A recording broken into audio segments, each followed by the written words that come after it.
Cukup dengarkan dan jangan lihat ke sekitar.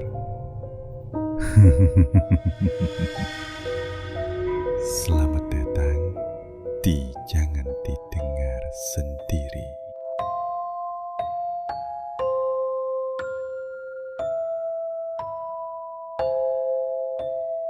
Sore itu mendung menggantung. Langit kelabu seperti menahan hujan, tapi tak pernah benar-benar turun. Udara terasa lembab dan sunyi.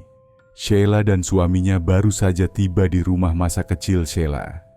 Rumah peninggalan orang tuanya yang kini sudah lama tak ditempati. Sebuah rumah sederhana di salah satu sudut kompleks perumahan tua. Tipe 36. Cat kremnya mulai pudar, mengelupas di bagian dekat jendela. Beberapa retakan kecil merambat di tembok, seperti urat yang menyimpan cerita. Halaman depan sempit, hanya cukup untuk satu motor dan beberapa pot tanaman.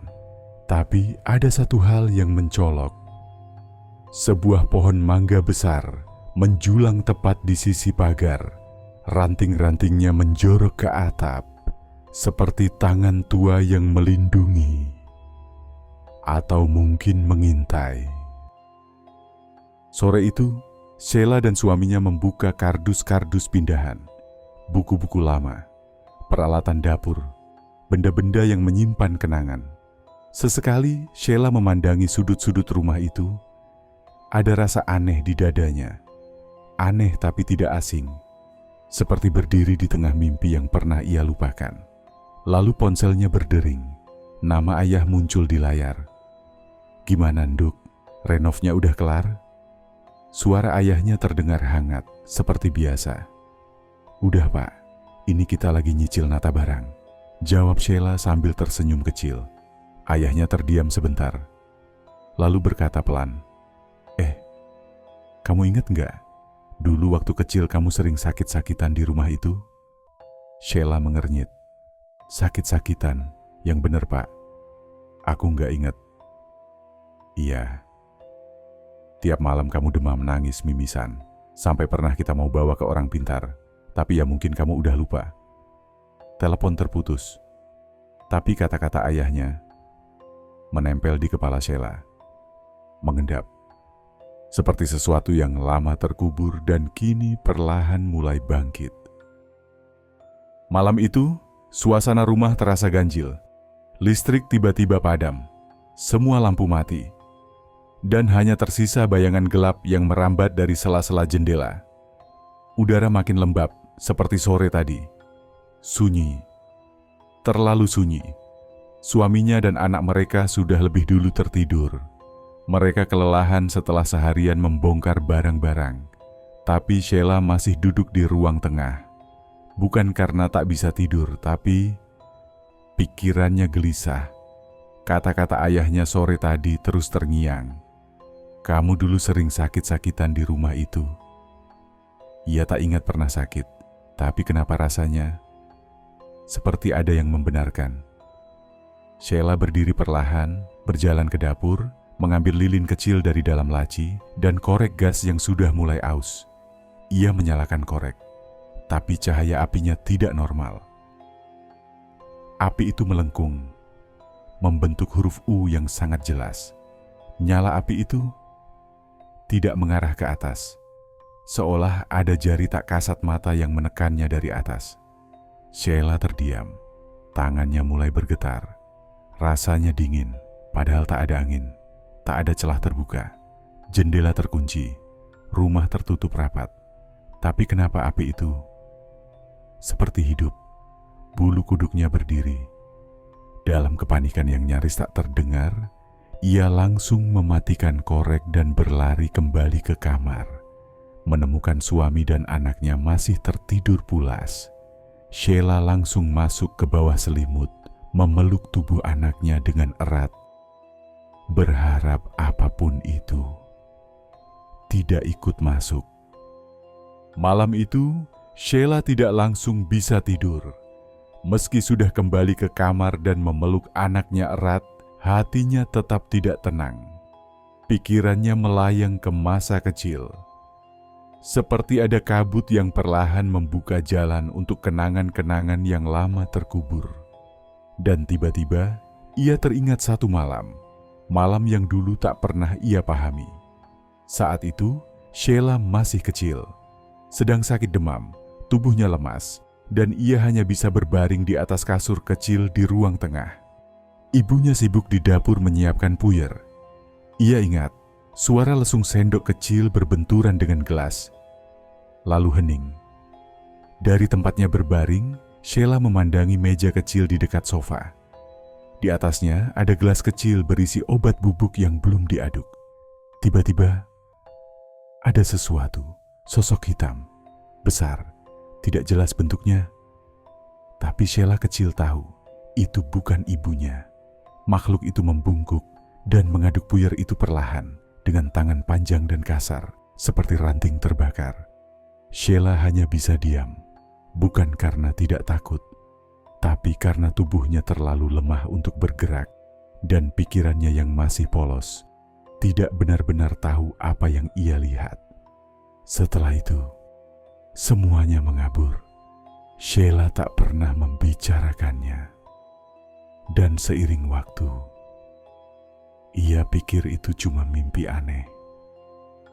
Tapi malam ini, di rumah yang sama, ia mulai ragu. Beberapa minggu berlalu sejak mereka pindah. Awalnya, gangguan-gangguan kecil terasa seperti kebetulan.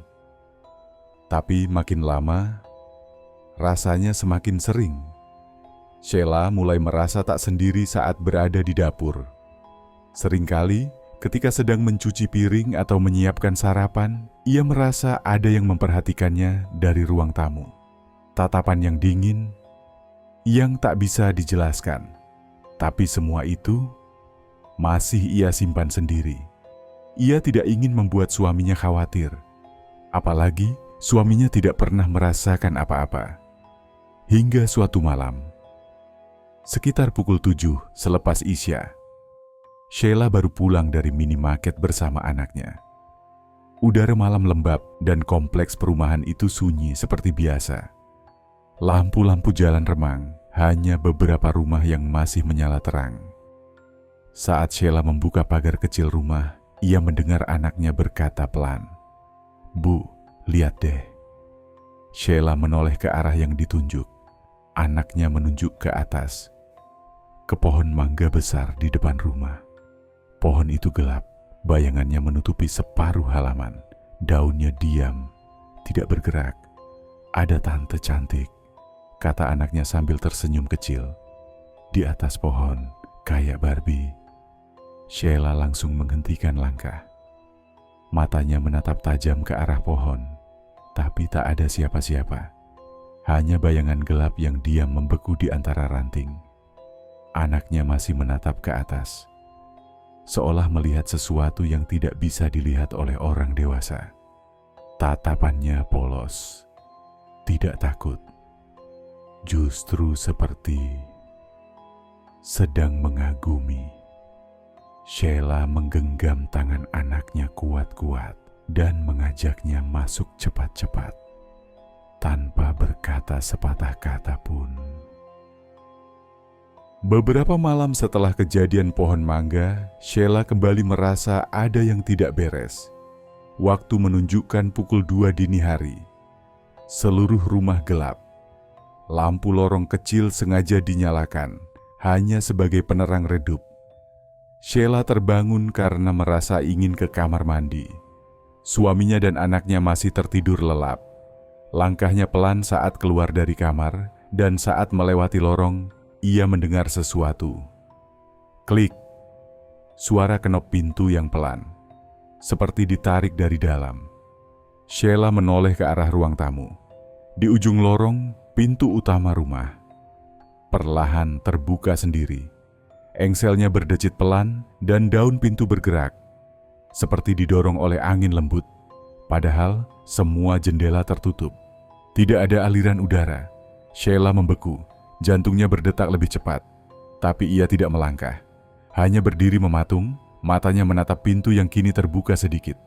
Lalu, langkah kaki, perlahan. 1, 2, 3. Suara langkah dari lantai keramik lorong belakang yang seharusnya kosong. Tap, tap. Langkah itu tidak berat, tapi jelas terdengar seperti seseorang yang tidak ingin ketahuan. Sheila menahan napas. Langkah itu berhenti, dan lorong kembali sunyi. Dengan cepat, ia masuk ke kamar, mengunci pintu, dan memeluk anaknya yang masih tidur. Pagi itu, Sheila duduk di meja makan. Wajahnya lelah, matanya sayu karena kurang tidur. Suaminya keluar dari kamar sambil menguap. "Kamu belum tidur lagi?" tanyanya. Sheila ragu menjawab. Tapi hari itu, ia merasa harus bicara. "Mas, aku ngerasa ada yang nggak beres sama rumah ini." Suaminya diam sebentar. Wajahnya bingung tapi tidak menyepelekan. "Maksudmu?" "Aku sering dengar suara langkah malam-malam. Pintu kebuka sendiri. Dan anak kita juga mulai lihat yang aneh-aneh." Suaminya mencoba tersenyum meski tampak canggung. "Mungkin kamu kecapekan, sayang. Capek kerja pindahan jaga anak?" Sheila menggeleng. "Enggak, Mas. Aku ngerasain ini dari dulu. Waktu kecil aku sering sakit di rumah ini. Aku nggak pernah ngerti kenapa." Suaminya masih terdiam, tapi sebelum ia sempat menanggapi lebih jauh, mereka berdua mendengar sesuatu. Tawa kecil terdengar dari ruang tengah. Tawa anak mereka. Pelan, tapi terus berulang. Sheila dan suaminya langsung keluar kamar. Anaknya sedang berdiri di pojok ruangan, menghadap ke tembok. Kedua tangannya lurus di samping tubuh. Dan ia tertawa pelan. Seperti sedang bicara dengan seseorang yang tidak terlihat. Suaminya melangkah cepat. "Nak, kamu kenapa?" Anaknya hanya diam, lalu berbisik pelan. Tantenya bilang jangan kasih tahu ayah. Wajah suami Sheila langsung pucat. Untuk pertama kalinya, ia melihat sendiri. Dan dari sorot matanya, Sheila tahu ia akhirnya percaya. Sejak malam itu, suami Sheila tidak lagi menyangkal.